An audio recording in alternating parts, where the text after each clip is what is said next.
Good morning, students. I hope you all copied the questions given by me in the last class. Now I am discussing how to solve these questions or how to prepare statement of affairs and deficiency account. First, I have to take the question, and first I am reading the question. Unsecured creditors first ആയിട്ട് ഞാൻ പറഞ്ഞിരുന്നു, എഴുതിയെടുക്കാൻ പറഞ്ഞിരുന്നു. എല്ലാവരും എഴുതിയെടുത്തിട്ടുണ്ടാവും എന്ന് വിചാരിക്കുന്നു. Question എടുത്ത് വെച്ചിട്ട് ഈ എങ്ങനെയാണ് സോൾവ് ചെയ്യുന്നതെന്ന് നോക്കേണ്ടതാണ്. First unsecured creditors. Unsecured creditors നമുക്കറിയാം, ലയബിലിറ്റീസ് ആയിട്ട് നമ്മൾ കാണിക്കുന്നതാണ്. Unsecured creditors, then salaries due for 5 months. And salaries due for 5 months നമ്മൾ preferential creditors salaries for 4 months are preferential. About given salaries for 5 months rupees 20,000. Then out of this 20,000, then 4 months salary, that is rupees 16,000 is preferential and remaining 4,000 is to be included in unsecured creditors. The next one, managing directors remuneration due. Managing directors remuneration is not a preferential creditors, it is included in unsecured creditors. Then bills payable. Bills payable is also unsecured, so to be included in unsecured creditors. Then debtors. This item should be shown in the statement of affairs. So the statement of affairs prepared by assets not specifically pledged as per list A. അവിടെ നമ്മൾ കാണിക്കേണ്ടതാണ് ഈ debtors. അതിൽ അതിൻ്റെ realisable value ആണ്. അപ്പം ഗുഡും ഡൗട്ട്ഫുള്ള് estimated to produce ആയി 62,000. ഇത് രണ്ടുമാണ് നമ്മളവിടെ കാണിക്കേണ്ടത്. ദ നെക്സ്റ്റ് ബിൽസ് റിസീവബിൾ, ഇതും ലിസ്റ്റ് എയിൽ കാണിക്കേണ്ടതാണ്. അതിൻ്റെ വാല്യൂ ഇവിടെ തന്നിരിക്കുന്ന പോലെ 16,000 അല്ല, അതിൻ്റെ റിയലൈസബിൾ വാല്യൂ അല്ലെങ്കിൽ അതിൻ്റെ കളക്റ്റബിൾ എമൗണ്ട് ആയി 10,000 ആണ്. ദെൻ നെക്സ്റ്റ് വരുന്നത് bank over draft. Bank overdraft is also an item of unsecured creditors. Then next item, land. Land estimated to produce rupees 5 lakh. The land book value 3,60,000 and but its realizable value is rupees 5 lakh. Then it is secured ആണോ unsecured ആണോ എന്ന details താഴെ പറഞ്ഞിട്ടുണ്ട്. Then if it is secured, it is shown as per list B. Statement of affairs list ബിയിലാണ്. Unsecured ആണെങ്കിൽ free asset ആണെങ്കിൽ നമ്മൾ list എയിൽ കാണിക്കും. ദെൻ നെക്സ്റ്റ് സ്റ്റോക്ക്, അത് ലിസ്റ്റ് എയിൽ വരുന്നതാണ്. Furniture and fixtures list A. Cash in hand list എയിലാണ്. Then next estimated liabilities for bills discounted. Then this is also shown on the liability part. ഇത് bill ഡിസ്കൗണ്ടിൻ്റെ estimated liability then unsecured ക്രെഡിറ്റേഴ്സിൽ വരുന്നതാണ്. Then secured creditors having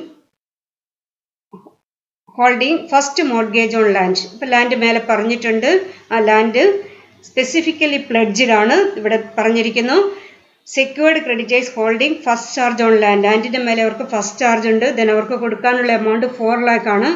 ലാൻഡിൻ്റെ estimated realisable value 5 lakh ആണ്. അപ്പോൾ ഇവിടെ fully secured ആണ് ഈ ലാൻഡിൻ്റെ മേലെ ഫസ്റ്റ് മോർഗേജ് ഉള്ള ക്രെഡിറ്റേഴ്സ്. ദെൻ അത് നമ്മൾ ലിസ്റ്റ് ബിയിലാണ് ഉൾപ്പെടുത്തുക, ലിസ്റ്റ് എയിലല്ല ലാൻഡ് വരിക. Then partly secured creditors having second mortgage on land. അത് ലാൻഡിൻ്റെ മേലെ 2 ചാർജ് ക്രിയേറ്റ് ചെയ്തിട്ടുണ്ട്. ഫസ്റ്റ് ചാർജ് 4 lakh സെക്കൻഡ് ഉള്ളവർക്ക് 2 lakh ആണ്. റിയലൈസബിൾ വാല്യൂ 5 lakh ആണ്. അപ്പോൾ അവിടെ ആ 2 lakh കൊടുക്കാനുള്ളവരെ സംബന്ധിച്ചിടത്തോളം അവർക്ക് സെക്യൂർഡ് 1 lakh ഉള്ളൂ. ബാക്കി 1 lakh നമ്മൾ അൺസെക്യൂർഡ് ക്രെഡിറ്റേഴ്സിൻ്റെ കൂടെ ആഡ് ചെയ്യേണ്ടതാണ്. Next weekly wages unpaid. Weekly wages നമുക്കറിയാം പ്രിഫറൻഷ്യൽ ക്രെഡിറ്റേഴ്സ് ആണ്, പ്രിഫറൻഷ്യൽ ക്രെഡിറ്റേഴ്സിൽ ഉൾപ്പെടുത്തണം. Then liabilities under Workmen's Compensation Act, this is also a preferential creditor, then should be included in preferential creditors as per list C. Then income tax due, this is also a preferential creditors, then shown in list C. The next 5,009% mortgage debentures of rupees 100 each Interest payable to 30th June and 31st December paid to 30th June, then rupees 5 lakh. Then ഇവിടെ നിങ്ങൾക്കറിയാം preferential creditors കഴിഞ്ഞാൽ next കൊടുക്കുന്നത് next priority ഡെബഞ്ചർ ഹോൾഡേഴ്സിനാണ്. ഡെബഞ്ചർ ഹോൾഡേഴ്സിന് floating charge ഉണ്ട്. ഡെബഞ്ചർ ഹോൾഡേഴ്സിന് കൊടുക്കാനുള്ള amount എന്ന് പറയുന്നത് 5 lakh ആണ്. Then interest കൊടുക്കുന്നത് 6 months ആയിട്ടാണ് കൊടുക്കുന്നത്. ഡിസംബറിലും ജൂണിലുമാണ്. അത് 2016 ജൂൺ വരെയുള്ളത് കൊടുത്തിട്ടുണ്ട്. അപ്പോൾ നോക്കുക എന്നാണ് date of winding up order നോക്കുക, 31st ജൂലൈ ആണ്. അപ്പം 1 month ഇൻട്രസ്റ്റും കൂടി അവർക്ക് കൊടുക്കാനുണ്ടായത്. 5 lakh മാത്രമല്ല, പറഞ്ഞു കമ്പനി സോൾവെന്റ് ആണെങ്കിൽ പേയ്മെന്റ് വരെയുള്ളത് കൊടുക്കണം എന്നാണ്. ഇവിടെ അതിനെക്കുറിച്ചൊന്നും പറയുന്നില്ല. കമ്പനി ഇവിടെ ഡെഫിഷ്യൻസി തന്നെയാണ്. അപ്പോൾ നമ്മൾ 1 മാസത്തെ, അതായത് ഡേറ്റ് ഓഫ് വൈൻഡിങ് അപ്പ് വരെയുള്ള ഇൻട്രസ്റ്റ് കൊടുക്കണം. അപ്പോൾ അവിടെ 1 മാസത്തെ ഇൻട്രസ്റ്റ് പെൻഡിങ് ആണ്. 5 lakhും അതിൻ്റെ കൂടെ 1 month ഇൻട്രസ്റ്റും കൂടിയാണ് അവർക്ക് കൊടുക്കേണ്ടത്. Then next preferential shares, then equity shares ആണ്. Then general reserve on 31st December rupees 1 lakh. Then കൂടാതെ തന്നിരിക്കുന്നു 2012 the company earned a profit of rupees 4,50,000. Then ഇത് നമ്മൾ ഡെഫിഷ്യൻസി അക്കൗണ്ടിലാണ് സർപ്ലസ് വരുന്നതും ദെൻ അതുപോലെ തന്നെ പ്രോഫിറ്റ് വരുന്നതും ലോസ് വരുന്നതും ഒക്കെ നമ്മൾ ഡെഫിഷ്യൻസി അക്കൗണ്ടിലാണ് എടുക്കുക. അവിടെ തന്നെ നമ്മുടെ ജനറൽ റിസർവ് അവിടെ തന്നെയാണ് വരിക. Then the company also suffered a speculation loss of rupees 50,000 during the year 2013. ഇത് 2012 വരെയുള്ളതാണ്. അപ്പോൾ ഡെഫിഷ്യൻസി അക്കൗണ്ടിൽ ഈ ട്രേഡിംഗ് ലോസ് അല്ലാതെയുള്ള ഏതെങ്കിലും ലോസ് ഉണ്ടെങ്കിൽ അത് നമ്മൾ ഡെഫിഷ്യൻസി അക്കൗണ്ട് ഫസ്റ്റ് പാർട്ടിൽ കാണിക്കുന്നതാണ്. അവിടെ വരേണ്ടതാണ് ഈ 50,000. Then excise authorities imposed A penalty of rupees 3,50,000 in 2014 for evasion of tax. Then this is also taken in the deficiency account, in the first part of deficiency account. Then we can see how to calculate unsecured creditors and preferential creditors. Unsecured creditors ഞാൻ നിങ്ങളോട് പറഞ്ഞിട്ടുണ്ട്. Unsecured creditors 3,50,000. Then 1 month salary 4,000. Managing directors remuneration 30,000. Then bills payable 1,06,000. Then bank overdraft 40,000. Liability on bills discounted 60,000.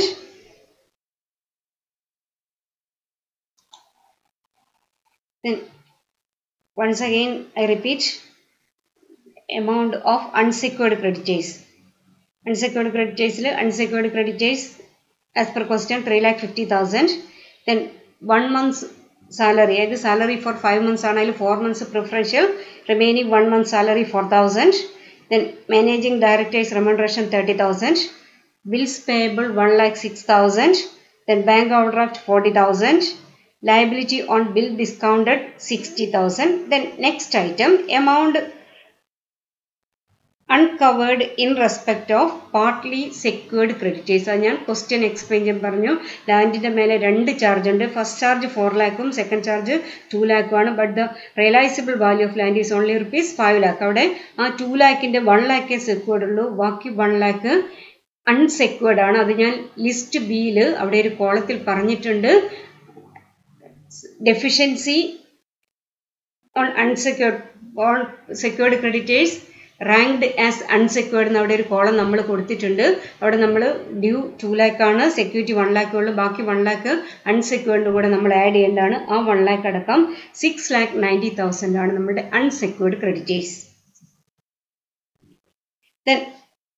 Then preferential creditors എന്തൊക്കെയാണ് items ഞാനൊന്ന് ആദ്യം explain ചെയ്തതാണ്.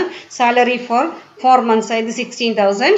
Then weekly വേജസും, then liabilities under workmen compensation act, income tax due അതായത് 16,000 salary, 6,000 weekly wages, liabilities on under workmen's compensation 2,000, income tax due 8,000, total 32,000 preferential creditors. The preparation of statement of affairs. Then name of company, then statement of affairs as on 31st July 2016. Then first, assets not specifically pledged as per list A. Then look into the question. Then there are so many assets, debtors, Bills receivable, bank overdraft, then land secured ആണ് list ബിയിലാണ്, stock ഫസ്റ്റിലാണ്, list എയിലാണ്, furniture and fixtures ഉണ്ട്. ഇങ്ങനെ items. Then അതിൽ items 1 by 1 ആയിട്ട് എഴുതാം. Cash in hand 4,000. Then bills receivable as per question, as per balance sheet, the amount of bill receivable is rupees 16,000, but the realizable value or good is only 10,000. So we record only 10,000 in the amount column. Net realizable value ആണ്, അതിന്റെ estimated realizable value ആണ്, അത് 10,000 ആണ്. then അപ്പോൾ തന്നെ next trade debtors. then debtors ഗുഡും ഡൗട്ട്ഫുള്ളും. Good 4,30,000, doubtful 1,30,000 ഉണ്ട്, but they estimated to produce only rupees 62,000. അപ്പോൾ total 4,30,000 plus 62,000, 4,92,000. The next stock in the amount, stock 8,20,000 ആണ്. then നമുക്ക് തന്നിട്ടുണ്ട് estimated to produce rupees 5,80,000. അപ്പോൾ stock amount 5,80,000. then next item furniture and fixtures. then furniture and fixtures ന്റെ amount so 4,000 ആണ്, sorry 80,000 ആണ് furniture and ഫിക്ചേഴ്സിന്റെ amount. Then അതിൽ ഒന്നും പറയുന്നില്ല. അപ്പോൾ നമുക്ക് അതിന്റെ ബുക്ക് വാല്യൂ തന്നെയായിരിക്കും അതിന്റെ എസ്റ്റിമേറ്റഡ് റിയലൈസബിൾ വാല്യൂ എന്ന് കണക്കാക്കാം, മറ്റൊന്നും പറയാത്തത് കൊണ്ട്. ദെൻ അപ്പോൾ അത് 80,000. ദെൻ ഈ അസറ്റ്സ് ഒക്കെ എമൗണ്ട് കോളത്തിൽ അതിന്റെ എമൗണ്ട് നമ്മൾ റിയലൈസബിൾ വാല്യൂവിന്റെ കോളത്തിൽ എഴുതിയിട്ടുണ്ട്. ദെൻ നെക്സ്റ്റ് വരുന്നത് assets specifically pledged as per list B. അപ്പോൾ അതിൽ ഞാൻ കോളം നേരത്തെ എക്സ്പ്ലെയിൻ ചെയ്തപ്പോൾ എങ്ങനെയൊക്കെയാണെന്ന് പറഞ്ഞിരുന്നു. ദെൻ 5 കോളം ഉണ്ട്. ഫസ്റ്റ് അസറ്റിന്റെ പേര്, then estimated realisable value, due to secured creditors, deficiency ranking as unsecured, surplus carry to last column. അപ്പോൾ ഇവിടെ ഒരു സ്പെസിഫിക്കലി പ്ലെഡ്ജ്ഡ് ആയിട്ടുള്ള ഒരു അസറ്റ് മാത്രമേ ഉള്ളൂ, ലാൻഡ്.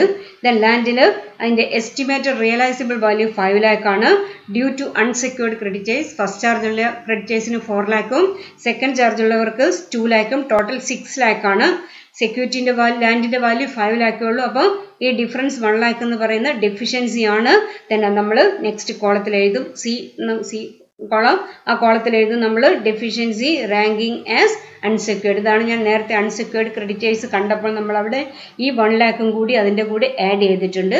ഇപ്പോൾ സർപ്ലസ് ഇല്ല, അതുകൊണ്ട് തന്നെ ലാസ്റ്റ് കോളത്തിലേക്ക് എടുത്തെഴുതാൻ നമുക്ക് അവിടെ എമൗണ്ട് ഇല്ല. ഇവിടെ ഇല്ലെന്നാണ് കാണിച്ചിരിക്കുന്നത്. കാരണം ഈ സെക്യൂർഡ് അസറ്റ്സിൽ നിന്ന് സ്പെസിഫിക്കലി പ്ലെഡ്ജ്ഡ് അസറ്റിന് സർപ്ലസ് ഇല്ല. അപ്പോൾ നമുക്ക് മുകളിൽ പറഞ്ഞിരിക്കുന്ന അസറ്റ്സ് നോട്ട് സ്പെസിഫിക്കലി പ്ലെഡ്ജ്ഡിന്റെ റിയലൈസബിൾ വാല്യൂ നമ്മൾ ടോട്ടൽ ചെയ്യാം, 11,66,000. ദെൻ അതിന്റെ നേരെ എഴുതേണ്ടത് estimated total assets available for preferential creditors, debenture holders secured by floating charge and unsecured creditors. Amount 11,66,000. Then next വരേണ്ടത് നമ്മൾ സമ്മറി, അസറ്റ്സിന്റെ സമ്മറിയാണ്, gross assets, summary of gross assets.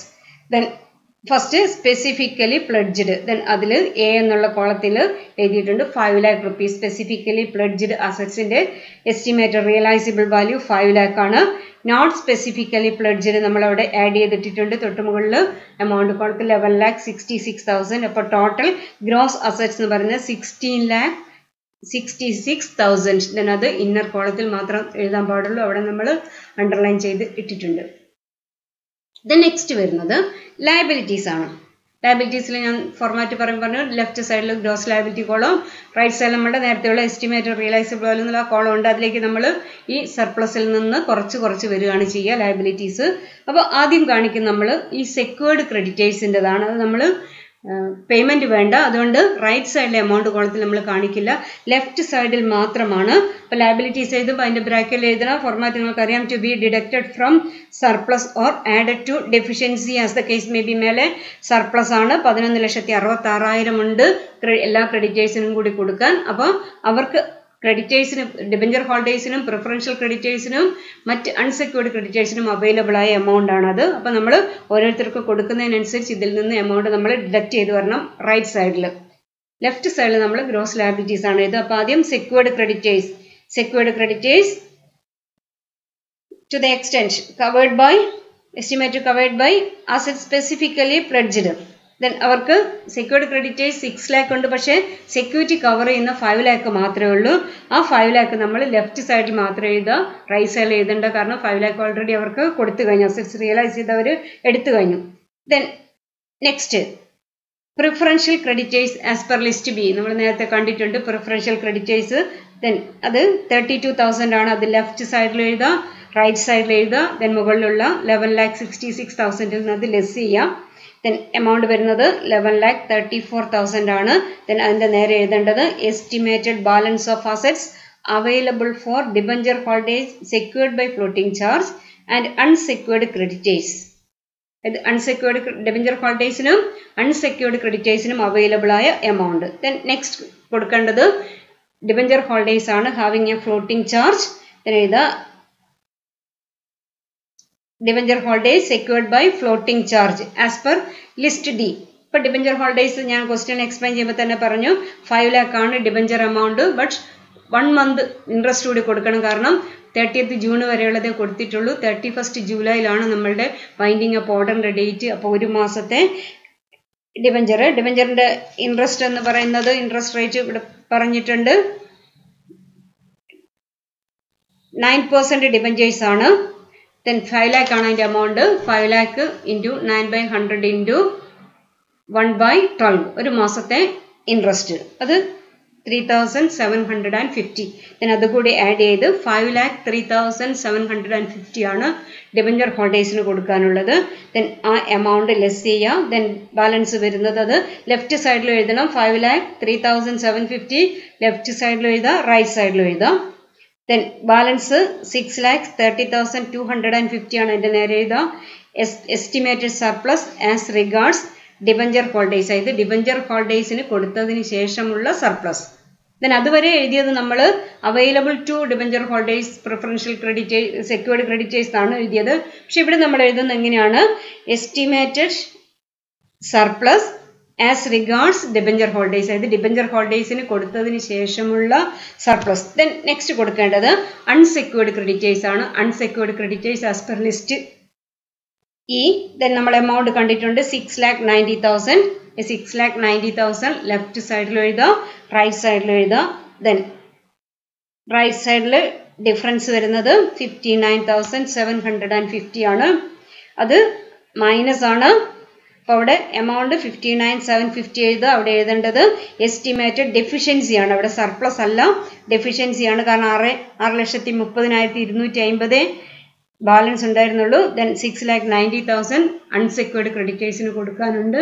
അപ്പോൾ അൺസെക്യൂർഡ് ക്രെഡിറ്റേഴ്സിന് കൊടുക്കാൻ 59,750 അവിടെ ഡെഫിഷ്യൻസി ആണ്. അപ്പോൾ നമ്മൾ അവിടെ എഴുതിയിരിക്കുന്നത് estimated deficiency as regards creditors. Then being the difference between gross liabilities and gross assets. അത് ഈ 59,750 എന്ന് പറയുന്നത് ഈ ഗ്രോസ് അസറ്റ്സും ഗ്രോസ് ലയബിലിറ്റീസ് തമ്മിലുള്ള ഡിഫറൻസ് ആണ്.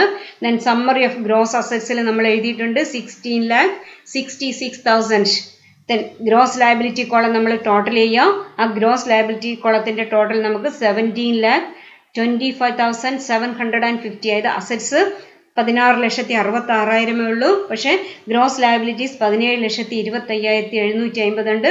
ഇത് തമ്മിലുള്ള ഡിഫറൻസ് ആയിരിക്കണം നമുക്കിവിടെ കിട്ടുന്ന എസ്റ്റിമേറ്റഡ് ഡെഫിഷ്യൻസി. അത് 59,750. അത് കറക്റ്റാണ്. ഇത് നിങ്ങൾ പ്രോബ്ലം ചെയ്യുമ്പം ഗ്രോസ് അസറ്റ്സും ഗ്രോസ് ലയബിലിറ്റീസും തമ്മിൽ കമ്പയർ ചെയ്ത് നോക്കുക, ഡിഫറൻസ് എടുക്കുക. നിങ്ങൾക്ക് റൈറ്റ് സൈഡിൽ ഇവിടെ കിട്ടിയിരിക്കുന്ന അൺസെക്യൂർഡ് ക്രെഡിറ്റേഴ്സിന് കൊടുത്തതിന് ശേഷം കിട്ടിയിരിക്കുന്ന ബാലൻസ് അത് സർപ്ലസ് ആകാം, ഡെഫിഷ്യൻസി ആവാം. ലയബിലിറ്റി ആണ് കൂടുതലെങ്കിൽ ഡെഫിഷ്യൻസി ആണ്, അസറ്റ്സ് കൂടുതലാണെങ്കിൽ സർപ്ലസ് ആണ്. എന്തായാലും അത് നിങ്ങൾ കമ്പയർ ചെയ്ത് നോക്കുക. അത് കറക്റ്റ് അല്ല എങ്കിൽ നിങ്ങൾ ചെയ്തതിൽ എന്തോ ഒരു മിസ്റ്റേക്ക് ഉണ്ടെന്നാണ് അതിൻ്റെ അർത്ഥം. നെക്സ്റ്റ് ഇനി നമ്മൾക്ക് കൊടുക്കാൻ ബാലൻസ് ഇല്ല, പക്ഷേ നമ്മൾ ക്യാപിറ്റലും കൂടി ഇവിടെ കാണിക്കും. ടോട്ടൽ ഡെഫിഷ്യൻസി എത്രയാണ് നമുക്ക് കാണിക്കണം. അതിൽ നെക്സ്റ്റ് വരുന്നത് ക്യാപിറ്റലാണ്. Preference share capital 2 lakh, then equity share capital 5 lakh. അപ്പോൾ ടോട്ടൽ ഡെഫിഷ്യൻസി എന്ന് പറയുന്നത് 7,59,750. ഈ ഡെഫിഷ്യൻസി എങ്ങനെ വന്നു എന്നുള്ളതാണ് നമ്മൾ ഡെഫിഷ്യൻസി അക്കൗണ്ടിൽ കാണിക്കുന്നത്. അപ്പോൾ നമുക്ക് അടുത്തതായിട്ട് പ്രിപ്പയർ ചെയ്യേണ്ടത് ഡെഫിഷ്യൻസി അക്കൗണ്ട് ആണ് as per list H. List എച്ചിൽ സർപ്ലസ് ഓർ ഡെഫിഷ്യൻസി അക്കൗണ്ട് എന്നാണ് ഞാൻ തന്നിരിക്കുന്ന ഫോർമാറ്റ്. ഇവിടെ ഡെഫിഷ്യൻസിയാണ്, സ്റ്റേറ്റ്മെന്റ് ഓഫ് അഫയേഴ്സ് പ്രകാരം ഡെഫിഷ്യൻസിയാണ്. അതുകൊണ്ട് നമ്മൾ ഡെഫിഷ്യൻസി അക്കൗണ്ട് പ്രിപ്പയർ ചെയ്യുന്നു. ദെൻ അക്കൗണ്ടിന്റെ പേര് deficiency account. Then list H. Then account ആണെങ്കിലും സ്റ്റേറ്റ്മെന്റ് രൂപത്തിലാണ് നമ്മളിവിടെ പ്രിപ്പയർ ചെയ്തിരിക്കുന്നത്. ദെൻ അതിൽ ഐറ്റംസ് ഞാൻ ഫസ്റ്റ് നിങ്ങളോട് എക്സ്പ്ലെയിൻ ചെയ്ത് തന്നതാണ് എന്തൊക്കെയാണ് വരുന്നതെന്ന്. അപ്പോൾ ഫസ്റ്റ് ഐറ്റം വരുന്ന items contributing to deficiency. Deficiency കൂട്ടിയ ഐറ്റംസ് ഏതൊക്കെയാണ്? അതിൽ ഒന്നാമത്തെ ഐറ്റം ഫോർമാറ്റ് ഇത് ഫസ്റ്റിൽ എല്ലാം നിങ്ങൾക്ക് തന്നിട്ടുണ്ട്. ഇതിൽ excess of capital and liabilities over assets as on 31st December 2012 as shown by the balance sheet. അതായത് തന്നിരിക്കുന്ന ബാലൻസ് ഷീറ്റ് പ്രകാരം അസറ്റ്സ് എക്സസ് ഓഫ് ക്യാപിറ്റലിനെ കഴിഞ്ഞും അസറ്റ്സിനെ കഴിഞ്ഞും കൂടുതലായിട്ട് ലയബിലിറ്റീസ് ഉണ്ടെങ്കിൽ അതാണ്. അങ്ങനെ ഒരു ഐറ്റം നമ്മളുടെ ക്വസ്റ്റ്യൻ അവർ തന്നിട്ടില്ല. അതുകൊണ്ട് ആ ഐറ്റം എമൗണ്ട് കോളം നില്ലെന്ന് കാണിക്കാം.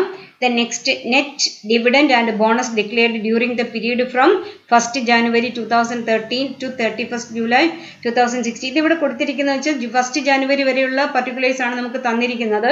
പക്ഷെ വൈൻഡിങ് അപ്പ് ഓർഡർ വരുന്നത് 31st July 2016 ആണ്. ആ പീരീഡിലുള്ള പീരീഡ് അതായത് 2013 1st January മുതൽ 2016 31st July വരെയുള്ള പീരീഡിൽ കമ്പനി എന്തെങ്കിലും ഡിവിഡൻഡോ ബോണസോ ഡിക്ലെയറോ ചെയ്തിട്ടുണ്ടെങ്കിൽ അതാണ് ഇവിടെ നമ്മൾ ഉൾപ്പെടുത്തുക. പക്ഷേ അങ്ങനെ ഒരു ഐറ്റം നമ്മൾക്ക് ക്വസ്റ്റ്യനിൽ തന്നിട്ടില്ല. അത് നമ്മൾ നില്ലായിട്ട് കാണിക്കുന്നു. Then next net trading losses after charging depreciation, taxation, interest on debentures etcetera. ഇത് നെറ്റ് ട്രേഡിംഗ് ലോസ് ആണ്. അത് നിങ്ങൾക്ക് ക്വസ്റ്റ്യനിൽ തന്നിട്ടുണ്ട്. 2012 ശേഷം കമ്പനിക്ക് സഫർ ചെയ്ത ലോസ് 5,84,000 ആണ്. ദെൻ അതോടൊപ്പം തന്നെ നമ്മളുടെ ഇൻട്രസ്റ്റ് ഓൺ ഡിബഞ്ചേഴ്സ്, അതായത് ഈ 5,84,000 എന്ന് വെച്ചാൽ ബിഫോർ ചാർജിങ് 1 month ഇൻട്രസ്റ്റ്. ആയത് നമ്മൾ 2016 ജൂൺ വരെ കൊടുത്തിട്ടുള്ളൂ. അപ്പം 2016 ജൂലൈയിൽ 1 month ഇൻട്രസ്റ്റ് ആയ 3,750 കൂടെ കൂട്ടണം. അപ്പോൾ ടോട്ടൽ ലോസ് വരുന്നത് 5,87,750. ദെൻ നെക്സ്റ്റ് വരുന്നത് losses other than trading loss written off for which provision has been made in the books during the same period. അതായത് ട്രേഡിംഗ് ലോസ് അല്ലാതെയുള്ള ലോസസ് രണ്ടായിട്ടും നിങ്ങൾക്ക് തന്നിട്ടുണ്ട്. ഒന്ന് സ്പെക്കുലേഷൻ ലോസും മറ്റൊന്ന് penalty imposed by excise authorities. അതായത് ടോട്ടൽ 50,000 സ്പെക്കുലേഷൻ ലോസും 3,50,000 പെനാൽറ്റിയും total 4 lakh. The next item estimated losses now written off or for which provision has been made for the purpose of preparing the statement. അതായത് നമ്മൾ statement of affairs prepare ചെയ്തപ്പം assets ഒക്കെ അതിന്റെ book വാല്യൂലല്ല കാണിച്ചത്, അതിന്റെ estimated realisable value ആണ്. അപ്പോൾ ആ റിയലൈസബിൾ വാല്യൂ ബുക്ക് വാല്യൂവിനെ കഴിഞ്ഞ് കുറവാണെങ്കിൽ അവിടെ ഒരു ലോസ് ഉണ്ടാവും. ആ ലോസ് ആണ് നമ്മളിവിടെ കാണിക്കുക. ദെൻ അതിൽ ബിൽസ് റിസീവബിൾ 16,000 ഉണ്ടായിരുന്നു. പക്ഷെ അത് 10,000 മാത്രമേ ഗുഡുള്ളൂ. അപ്പോൾ അവിടെ ലോസ് 6,000 ആണ്. ഡെറ്റേഴ്സിൽ ഒരു 1,56,000 ഉണ്ട്. ദെൻ സ്റ്റോക്കിൽ 2,40,000 ലോസ് ഉണ്ട്. Contingent liability of bill discounted 60,000. Then ഈ ഐറ്റംസ് ഒക്കെ ഇതൊക്കെ നമ്മൾ സ്റ്റേറ്റ്മെന്റ് ഓഫ് അഫയേഴ്സിൽ നമ്മളവിടെ പ്രൊവിഷൻ വെച്ചിട്ടുണ്ട്. പക്ഷെ അത് നമ്മളുടെ ലോസിന് ശേഷം വന്ന ലോസുകളാണ്. ഇത് ഈ 5,84,000 ശേഷം വന്ന ലോസുകളാണ്. അപ്പോൾ ആ ലോസുകളൊക്കെ നമ്മൾ ആഡ് ചെയ്യുക. ദെൻ ആഡ് ചെയ്ത് 4,62,000. ഇത് ടോട്ടൽ ഡെഫിഷ്യൻസി കൂട്ടിയതാണ്. അപ്പം ഡെഫിഷ്യൻസി കൂടാൻ കാരണമായ ഘടകങ്ങളാണ് ഇതൊക്കെ. അപ്പോൾ ഡെഫിഷ്യൻസി കൂട്ടിയ ഐറ്റംസ് ഒക്കെ നമ്മൾ ആഡ് ചെയ്തിടുന്നു. ദെൻ അത് അതിൻ്റെ ടോട്ടൽ എടുക്കുക. ദെൻ നെക്സ്റ്റ് വരുന്നത് ഐറ്റംസ് റെഡ്യൂസിങ് ഡെഫിഷ്യൻസി. അതായത് ഈ പീരീഡിൽ എന്തെങ്കിലും റവന്യൂസ് ഒക്കെ ഉണ്ടായിട്ടുണ്ടെങ്കിൽ, അതുപോലെ തന്നെ അസറ്റ്സിൻ്റെ ഒക്കെ നമ്മുടെ സ്റ്റേറ്റ്മെന്റ് ഓഫ് അഫയേഴ്സിൽ ഏതെങ്കിലും അസറ്റിന്റെ വില അപ്രീഷിയേറ്റ് ചെയ്തിട്ടുണ്ടെങ്കിൽ അങ്ങനെയുള്ള കാര്യങ്ങളൊക്കെ നമ്മൾ ഈ സെക്കൻഡ് പാർട്ടിൽ എടുക്കും, ബി പാർട്ടിൽ.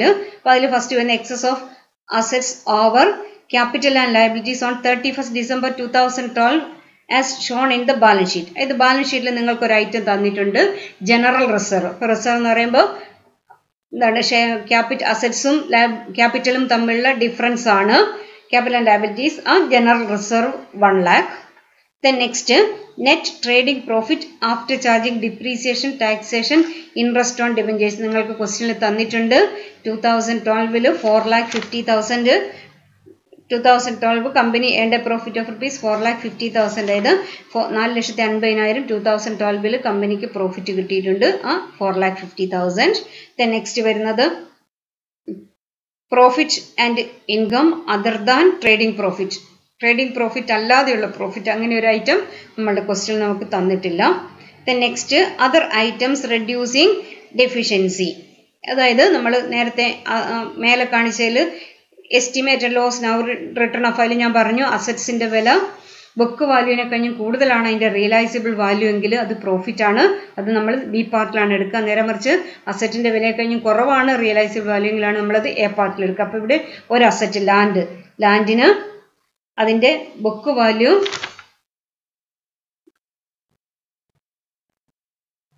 ബുക്ക് വാല്യൂ 3,60,000 ആണ്. ബട്ട് അതിൻ്റെ റിയലൈസബിൾ വാല്യൂ 5 lakh ആണ്. അപ്പം 1,40,000 അപ്രീസിയേഷൻ ഉണ്ടായിട്ട് ഇൻക്രീസ് ഉണ്ടായിട്ടുണ്ട്. അപ്പോൾ ആ 1,40,000 കൂടി ആഡ് ചെയ്യുക. അപ്പോൾ ടോട്ടൽ ഡെഫിഷ്യൻസി കുറയ്ക്കുന്ന ഐറ്റംസിൻ്റെ ടോട്ടൽ 6,90,000 ആണ്. ഈ 14,49,750 ഡെഫിഷ്യൻസി കൂട്ടിയ ഐറ്റം ടോട്ടൽ ഡെഫിഷ്യൻസി ആണ്. ദെൻ അതിൽ കുറവ് വരുന്നത് അത് റെഡ്യൂസ് ചെയ്ത ഐറ്റംസിൻ്റെ ടോട്ടൽ 6,90,000 ആണ്. ദെൻ രണ്ടും തമ്മിലുള്ള ഡിഫറൻസ് ആയ 7,59,750 ഇതായിരിക്കും നമ്മളുടെ സ്റ്റേറ്റ്മെൻറ്റ് ഓഫ് അഫയേഴ്സ് പ്രകാരം നമുക്ക് ലാസ്റ്റ് കിട്ടിയിട്ടുണ്ട്. Estimated deficiency as regards contributories നമ്മൾ ആസ് പെർ ലിസ്റ്റ് എച്ച് ഇവിടെ എഴുതിയിട്ടുണ്ട്. സെയിം എമൗണ്ട് ആണ് 7,59,750 ആണ് ഇവിടെ ഡെഫിഷ്യൻസി. ആ ഡെഫിഷ്യൻസി എന്ത് കാരണത്താലാണ് വന്നതെന്നാണ് നമ്മൾ ഈ ഡെഫിഷ്യൻസി അക്കൗണ്ടിൽ ഇവിടെ എക്സ്പ്ലെയിൻ ചെയ്തിരിക്കുന്നത്. അപ്പോൾ ക്വസ്റ്റ്യൻ നിങ്ങൾക്ക് മനസ്സിലായിട്ടുണ്ടാവുമെന്ന് ഞാൻ പ്രതീക്ഷിക്കുന്നു. ക്വസ്റ്റ്യൻ സ്വയം ചെയ്തു നോക്കുക. നിങ്ങളുടെ കൈവശമുള്ള ടെക്സ്റ്റിൽ ക്വസ്റ്റ്യൻസ് ഉണ്ട്. ആ ക്വസ്റ്റ്യൻസ് നിങ്ങൾ സോൾവ് ചെയ്യുക. ദെൻ നെക്സ്റ്റ് ഇനി ഇതിലെടുക്കാനുള്ളത് liquidator's final statement of account ആണ്. അത് ഞാൻ നെക്സ്റ്റ് ക്ലാസ്സിൽ നിങ്ങൾക്ക് എടുക്കുന്നതായിരിക്കും. Thank U.